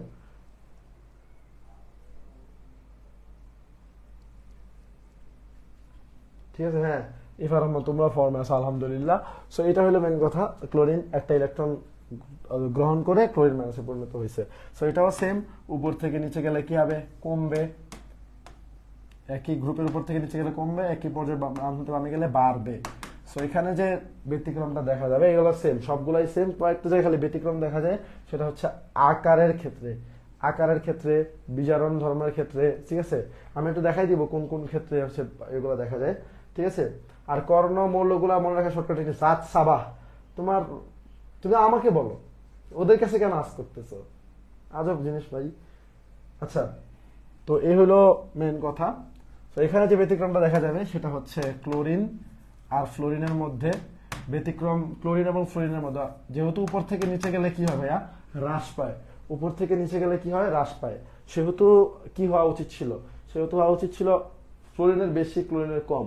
কিন্তু ব্যতিক্রম দেখা যায় ক্লোরিনে, কারণ হচ্ছে ফ্লোরিনের ইলেকট্রন মেঘের ঘনত্ব, ইলেকট্রন মেঘের ঘনত্ব, এই কারণে ফ্লোরিনের ইলেকট্রন মেঘের ঘনত্ব বেশি। এই জন্য মেইনলি যে জিনিসটা হওয়ার উচিত ছিল সেটা হয় না।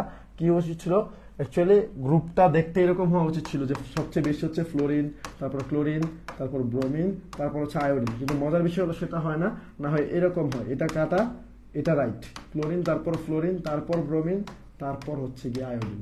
সো ইয়া, এটা হচ্ছে রাইট, এটা হচ্ছে রাইট। ওকে, সো বুঝতে পারছি।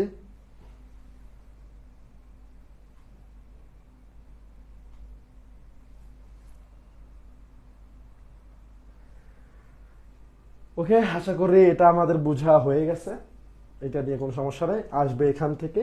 আর নর্মাল হইলে কি, নর্মাল তো সেমই, নর্মাল সেম, উপর থেকে নিচে গেলে কমতেছে, আর বাম হতে ডানে গেলে বাড়তেছে, এটাই। ঠিক আছে, এবার আসো হচ্ছে ইলেকট্রন গেলে আমরা তড়িৎ ঋণাত্মকতা, তড়িৎ ঋণাত্মকতা। তড়িৎ ঋণাত্মকতার সাথে ভাই হাইড্রোজেন বন্ধনটা একটু দেখাই দিব, সমস্যা নেই।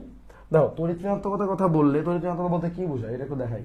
সেটা হচ্ছে তারপর হাইড্রোজেন এবং ক্লোরিন, এখানে হাইড্রোজেন একটা ইলেকট্রন শেয়ার করে, ক্লোরিন একটা ইলেকট্রন শেয়ার করে, ফলে কি হয়, ফলে এই যে এখানে যে শেয়ারকৃত ইলেকট্রনটা আছে, এখন মানে এটা তো এরাও তো মানুষ তাই না, এদেরও ভিতরে লোভ কাজ করে, ফলে এখানে যে ইলেকট্রন শেয়ারকৃত ইলেকট্রনগুলো আছে সেটাকে নিজের দিকে টানার প্রবণতা বাড়ে, তারা নিজের দিকে টেনে নিতে চায় থেকে। তো দেখা যায় কি এখানে হয়তো হাইড্রোজেন বা ক্লোরিন যে কোনো একজন নিজের দিকে বেশি টানে। সো তড়িৎ ঋণাত্মকতা বা ইলেকট্রোনেগেটিভিটি বলতে বোঝায় এমন একটা ধর্ম যে ধর্মের কারণে সমযোজী বন্ধন, এই সমযোজী বন্ধন আছে, এই সমযোজী বন্ধনের একটা অণু বা সমযোজী অণুতে, আমি আবার বলতেছি সমযোজী বন্ধনের সমযোজী অণুতে শেয়ারকৃত ইলেকট্রন যুগলকে, শেয়ারকৃত ইলেকট্রন এই যে যুগলটা আছে, যুগলকে সংশ্লিষ্ট কোনো পরমাণু, এই দুজন থেকে যে কোনো একজন সংশ্লিষ্ট কোনো পরমাণু নিজের দিকে টেনে নেওয়ার যে ক্ষমতা তাকে বলা হয় তড়িৎ ঋণাত্মকতা। সেও টানতেছে, বাট যার ক্ষমতা বেশি সে এটাকে টেনে নিজের দিকে নিয়ে যেতে পারবে, এটাই বুঝাইছে যে গ্যাসীয় অবস্থায় বা সমযোজী বন্ধনে, সমযোজী অণুতে শেয়ারকৃত ইলেকট্রন যুগলকে কোনো পরমাণু বা সংশ্লিষ্ট পরমাণুর নিজের দিকে টেনে নেওয়ার যে ক্ষমতা এটাকে বলা হয় তড়িৎ ঋণাত্মকতা। সো তড়িৎ ঋণাত্মকতাও অলমোস্ট সেম, যে উপর থেকে নিচে গেলে কমে, আর এদিকে গেলে কি হবে, বাড়ে, ঠিক আছে, বাড়ে।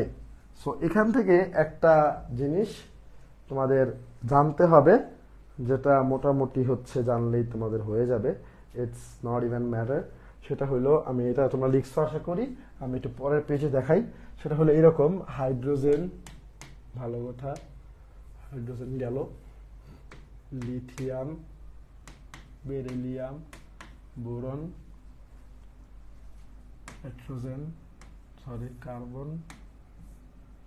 কার্বন, নাইট্রোজেন, অক্সিজেন,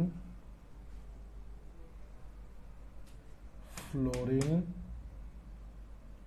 উপরে কিছু নাই, নিচে হইল ক্লোরিন।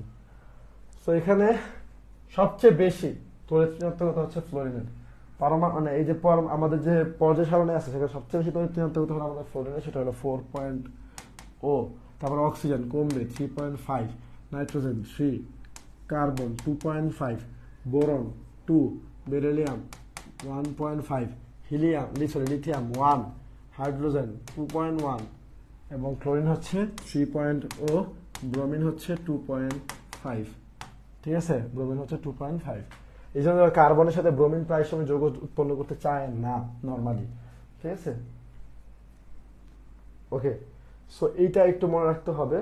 এখান থেকে আগে এক সময় ছিল পোলারিটি থেকে প্রশ্ন আসতো, এখন আর পোলারিটি থেকে প্রশ্ন আসে না, সো এটা নিয়ে কোনো সমস্যা নেই, এটা তোমাদের লাগবে না, ঠিক আছে, তোমাদের লাগবে না। সো এই হলো একটা, তোমরা আকারটা, পরমাণুর যে আকার ওইটা একটু নিজে নিজে দেখে নিও, এটা ভাই এখন পড়াচ্ছি না, ওটা পড়াইলে আসলে তোমরা জানো যে মানে আকারটা কিভাবে হয়, উপর থেকে নিচে গেলে কি হয়, বাড়ে কমে, ক্যাটায়নের আকার হচ্ছে ছোট, অ্যানায়নের আকার হচ্ছে বড়, এগুলো একটু নিজেরা দেখে নিও, ঠিক আছে, ক্যাটায়নের আকার ছোট, অ্যানায়নের আকার হচ্ছে বড়, এগুলো দেখে নিও নিজেরা, তাইলে হয়ে যাবে, ঠিক আছে। ক্যাটায়নের আকার ছোট হয়, অ্যানায়নের আকার বড় হয়, কোনটা আকার ছোট হবে কোনটা আকার বড় হবে, এটা দেখে নিও, এটা আসলে এরকম ভাবে দেখানোর কোনো মানে হয় না। এখন দেখাবো হচ্ছে হাইড্রোজেন বন্ড। ওটা তোমরা জানো যে হাইড্রোজেন বন্ড কাজের মধ্যে হয়, হাইড্রোজেন বন্ড উৎপন্ন হয় যখন হাইড্রোজেনের সাথে এরা যুক্ত থাকে, NOF বা FON, নাইট্রোজেন, অক্সিজেন আর হচ্ছে কি ফ্লোরিন থাকলে হাইড্রোজেন বন্ধন উৎপন্ন হয়, ঠিক আছে। এখন একটা হাইড্রাইডের বৈশিষ্ট্যটা পড়ায় আমরা শেষ করে দিব এবং কর্ণ সম্পর্ক একটু বলে দিব। সেটা হইল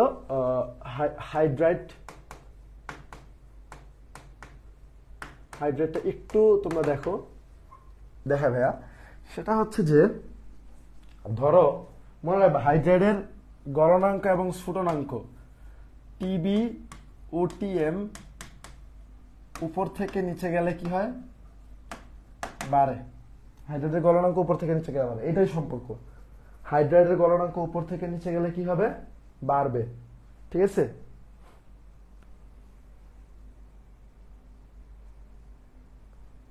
আন্তঃআণবিক আর অন্তঃআণবিক তো দেখাই দিলাম, খালি একটু রিডিং গুলা পড়ে নিও, বন্ধনের রিডিং গুলা পড়ে নিও, যারা মেডিকেলের প্রিপারেশন তাদের কাছে হয়তো এইগুলো আছে, দরকার পড়ে না বন্ধন সম্পর্কে এত জানার, বাড়বে, ওকে, বাড়বে। তাহলে বলো তো NH3, তারপরে হচ্ছে নাইট্রিয়া ফসফিন আছে, সবই এদের মধ্যে A B C D একটু সাজাও তো, এদের মধ্যে একটু ক্রমটা সাজাও,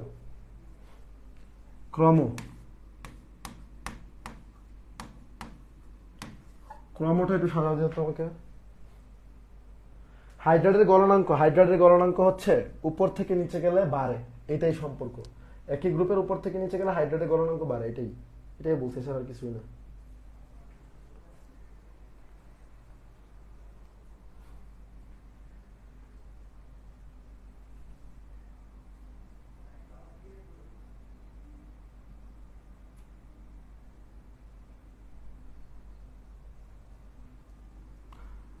আফগানিস্তান সেমিফাইনাল খেলতে পারছে, এটাই অনেক। ওকে, একজন বলছে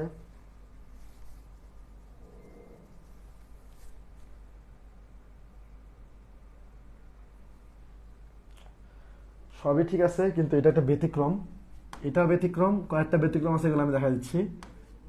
ডি আছে, ডি এর পরে সবচেয়ে মানে হওয়ার কথা কি ছিল, সবচেয়ে বেশি হওয়ার ছিল সে, কিন্তু আসলে সে না, সবচেয়ে বেশি হয় সে, তারপরে ডি, তারপর সি, তারপর হচ্ছে বি সবচেয়ে কম।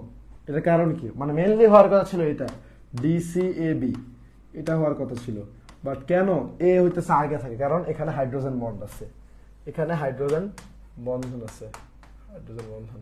এটা দুইটা জায়গায় দেখা যাবে, গ্রুপ নাম্বার 15 দেখতে পারছো, এবং গ্রুপ নাম্বার 16তে হাইড্রাইডে তুমি ব্যতিক্রম দেখতে পারবে, এই দুইটা ব্যতিক্রম।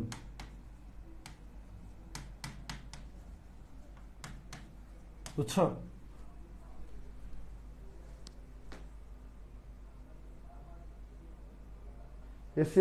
এশিয়ান ব্রাদার সাইলেন্স অস্ট্রেলিয়া, বুঝলাম তোমার দেশ কি করছে, এশিয়ান ব্রাদার অনেক কিছু করে হচ্ছে, নিজের দেশের কোনো খবর নাই। এটা হলো ব্যতিক্রম, বুঝছো, এটা হলো ব্যতিক্রম। আশা করি এটা বুঝতে কারো কোনো সমস্যা নেই, যেহেতু এখানে হাইড্রোজেন বন্ধন আছে এই জন্য এরা খুব কাছাকাছি অবস্থান করে এবং তার গলনাঙ্কটা বেশি হয়। এটা উল্টা না রে ভাইয়া, কি হলো আবার, এটা উল্টা না, কেটে যেন হয়ে গেল।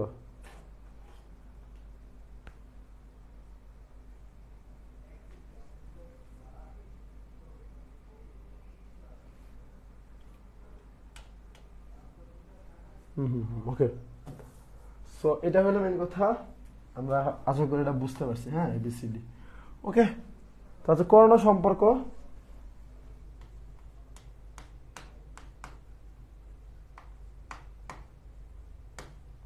করোনা সম্পর্ক হইল দুটি পরমাণুর মধ্যে প্রোটন সংখ্যার পার্থক্য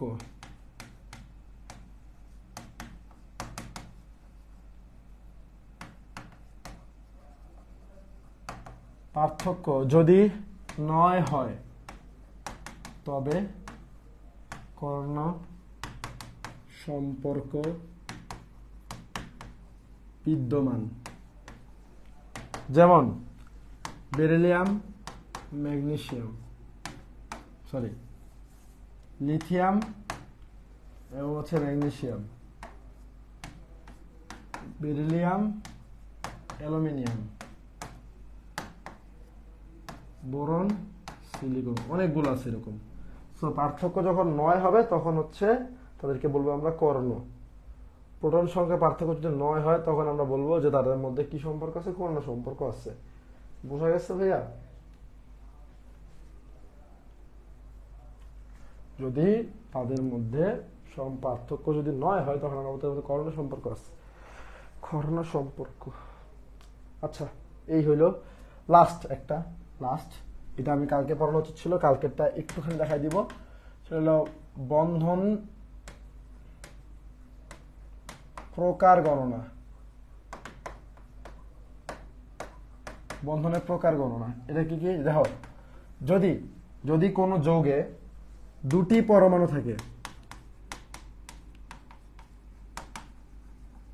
জাস্ট দুইটি পরমাণু। কেমন? H2O কয়টা পরমাণু আছে? দুইটা। NaCl কয়টা পরমাণু আছে? দুইটা। যদি দুইটা পরমাণু থাকে এক ধরনের বন্ধন থাকবে, এক ধরনের, হয়তো সমযোজী না আয়নিক। তো যদি দুইটা মানে একটা ধাতু একটা অধাতু হয় তাহলে আয়নিক, দুইটা অধাতু হইলে সমযোজী, এক ধরনের বন্ধন। একটা ধাতু আর একটা অধাতু হইলে কি হবে? মানে আয়নিক, আর দুইটা অধাতু হইলে সমযোজী। ওকে, যদি 2 এর অধিক পরমাণু হয়, যেমন ধরো হইতেছে গিয়ে H2CO3, NH4Cl এরকম থাকতে পারে, তখন কি হবে? তখন সেটা হলো যে 3 ধরনের বন্ধন। 3 ধরনের কি কি রে ভাই? 3 ধরনের বন্ধন হলো আয়নিক, কোভ্যালেন্ট, আর হলো সন্নিবেশ। সন্নিবেশ মনে হয় কোঅর্ডিনেট বন্ড, আই গেস। দুই বা দুই এর অধিক যদি হয় তাহলে। কিন্তু এখানে একটা এক্সেপশন আছে, এখানে এক্সেপশন। তো এক্সেপশন যেহেতু সেহেতু লাল কালি দিয়ে লিখে দিই। এক্সেপশনটা হইলো বেশি কিছু না রে ভাই। এক্সেপশনটা হইলো সালফিউরিক অ্যাসিড আর হইলো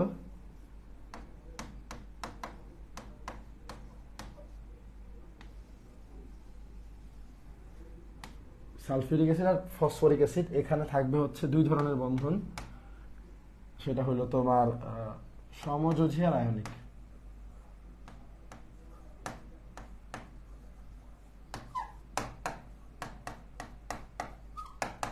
দাঁড়া, ফসফরিক না, এটা খুব সম্ভবত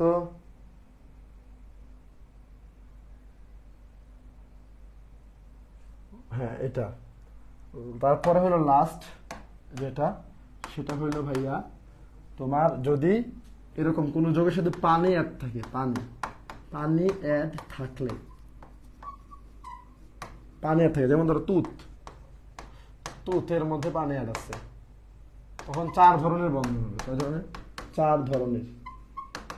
এই 3টা থাকবে, এই 3টা থাকবে, নতুন করে হাইড্রোজেন, 3টি প্লাস হাইড্রোজেন বন্ধন। ঠিক আছে? তো এই ছিল তোমাদের মৌলের পর্যায়বৃত্ত ধর্ম এবং রাসায়নিক বন্ধন। পরের ক্লাসে যাই, যে সবাই তো এটা লিখে, আমরা লিখে দিই।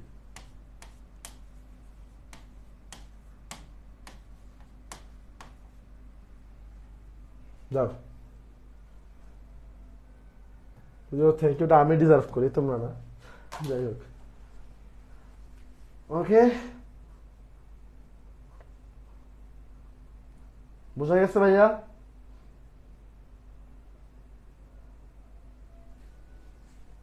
বলো।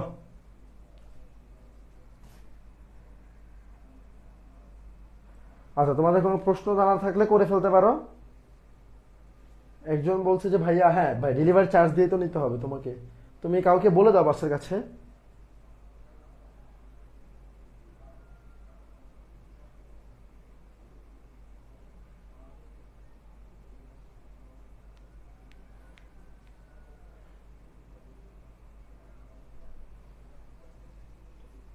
আচ্ছা, হ্যাঁ হ্যাঁ ভাইয়া, থ্যাংক ইউ। কোনো কোয়েশ্চেন জানার থাকলে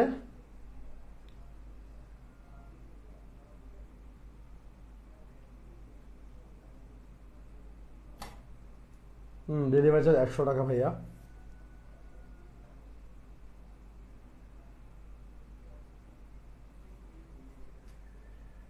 আচ্ছা, ওটা আমি দেখতেছি।